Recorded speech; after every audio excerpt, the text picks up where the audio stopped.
Bismillahirrahmanirrahim. Alhamdulillahi rabbil alamin wassalatu wassalamu ala sayyidil mursalin sayyidina wa maulana Muhammadin wa ala alihi wa sahbihi ajma'in. Amma ba'du, wala hawla wala quwata illa billahil aliyyil azim. Rabbi syrah li sadri wa yassir li amri wahlul 'uqdatam min lisani yafqahu qawli. Subhanaka la ilma lana illa ma 'allamtana innaka antal alimul hakim. Allahumma rzuqna fahman nabiyyin wa hifdzal mursalin wa ilhamal malaikatil muqarrabin birahmatika ya arhamar rahimin. Allahumma aghnina bil ilmi wa zayyinna bil hilmi wa akrimna bit taqwa wa jamilna bil afiyah birahmatika ya arhamar rahimin. Rabbana zidna ilma warzuqna fahma waj'alna minas solihin. Allahumma akhrijna min dhulumatil wahmi wa akrimna bi nuril fahmi waftah alaina bi ma'rifatil ilmi wa nawwir qulubana bi nuri hidayatika kama nawarta syamsa wal qamar wa sahhil lana abwaaba fadlika ya arhamar rahimin.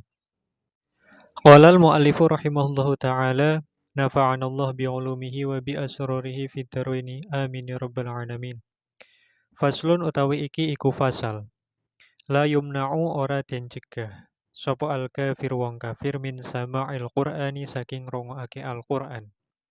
Liqaulillahi krana dawuhipun Allah Ta'ala hale maha luhur sinten Allah. Wa in ahadum minal musyriki nastajaraka fa'ajirhu hatta yasma'a kalam Allah.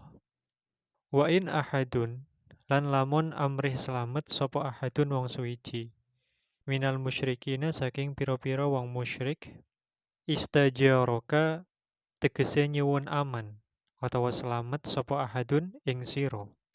Fa'ajiruhu mongko maringono aman atau selamat siro ing ahad.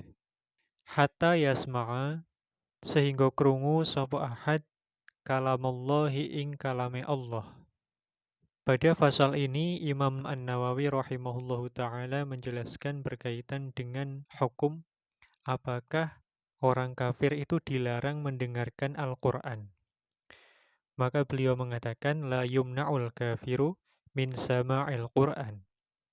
Orang kafir itu tidak dilarang untuk mendengarkan Al-Qur'an berdasarkan firman Allah Subhanahu wa taala, "Wa in ahadum minal musyrikin nastajaraka fa'ajirhu hatta yasma'a kalam Allah."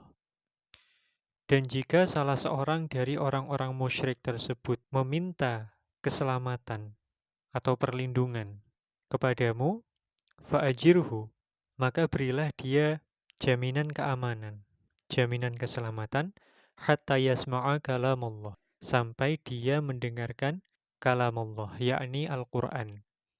Jadi dari ayat ini disebutkan bahwa orang kafir itu tidak dilarang untuk mendengarkan Al-Quran. Hal ini juga senada dengan sebuah riwayat yang dinukil oleh Syekh Nawawi Al-Bantani di dalam kitab beliau Maroh Labid, atau biasa disebut Tafsir Munir, karya Syekh Nawawi Al-Bantani. Jadi beliau menukil sebuah riwayat dari Sayyidina Ibnu Abbas radhiyallahu anhuma, bahwa beliau meriwayatkan bahwa salah seorang dari orang-orang musyrik itu berkata kepada Sayyidina Ali bin Abi Thalib karamallahu wajhah. Salah seorang dari orang musyrik ini berkata kepada Sayyidina Ali, "In aradna an na'tiya rasula ba'da inqidha'i hadzal ajal li sama'i kalamillah aw li hajatin ukhra fahal nuqtalu." Salah seorang dari musyrikin ini berkata kepada Sayyidina Ali, "Jika kami menghendaki untuk sowan kepada Nabi setelah masa penangguhan ini berakhir, yakni untuk mendengarkan kalam Allah atau Al-Quran, ataupun untuk keperluan lain, apakah kami akan diperangi? Apakah kami akan dibunuh?"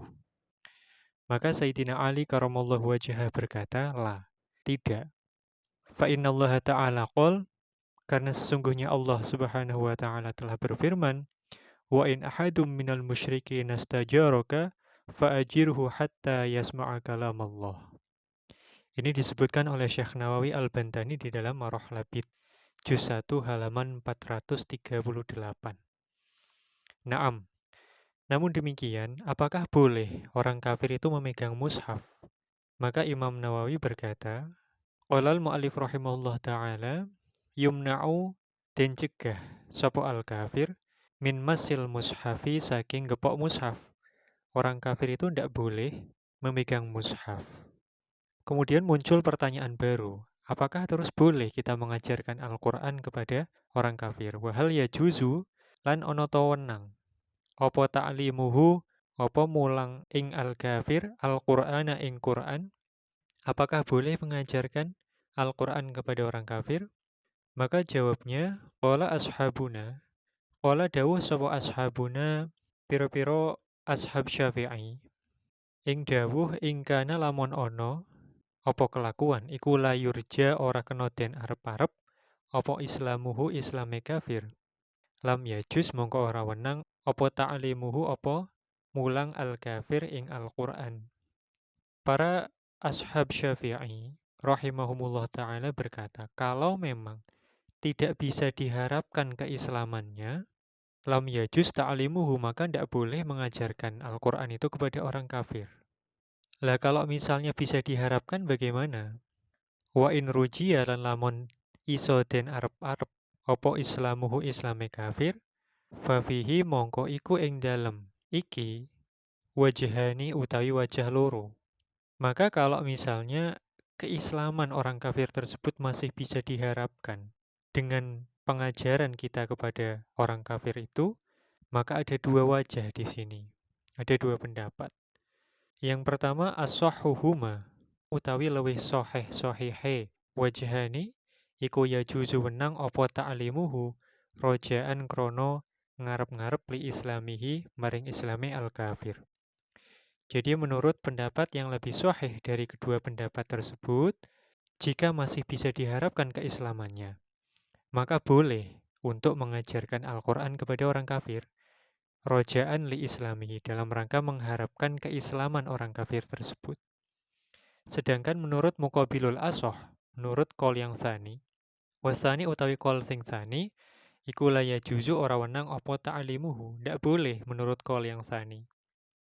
Kama la yajuzu kaya oleh ora wenang apa bai'ul mushafi apa adol mushaf minhu saking al-kafir, sebagaimana tidak bolehnya kita menjual mushaf kepada orang kafir. Wa in rujiya senajan den arep-arep apa islamuhu islami al-kafir. Berkaitan dengan menjual mushaf itu tidak boleh tetap, walaupun orang kafir tersebut bisa diharapkan keislamannya. Kemudian berkaitan dengan dua pendapat ini, ketika kita melihat orang kafir sedang belajar Al-Quran, lalu apakah kita wajib untuk mencegahnya? Maka Imam An-Nawawi rahimahullah ta'ala berkata, wa amma idza ra'ainahu, lan anapun ing dalem nalikane weruh atau ningali kita ing al-kafir yata'allamu hale belajar sapa al-kafir, fahal yumna'u mongko ana ta den cegah al-kafir minhu saking ta'allum. Kalau kita melihat ada orang kafir sedang belajar Al-Quran, apakah itu wajib dicegah? Fihi iku ing dalem jawabe iki pertanyaan wajhani utawi wajah loro. Maka di dalam jawaban atas pertanyaan ini juga ada dua pendapat sesuai dengan pendapat yang di atas. Ketika kita mengatakan menurut kaul yang asoh bahwa boleh untuk mengajarkan Al-Quran kepada orang kafir, maka tentu saja kita tidak perlu mencegahnya dari belajar selama dia tidak memegang mushaf sendiri. Kemudian, kalau kita berpegang kepada pendapat yang tsani, yang muqabilul asoh, tentu saja kita harus mencegahnya. Naam, ini berkaitan dengan hukmus sama'il kafir lil Qur'an. Demikian, ilahuna wallahu a'lam bisawab. Subhanakallahumma wa bihamdik asyhadu an la ilaha illa anta astaghfiruka wa atubu ilaik. Subhana rabbika rabbil izzati amma yasifun wa salamun alal mursalin walhamdulillahi rabbil alamin.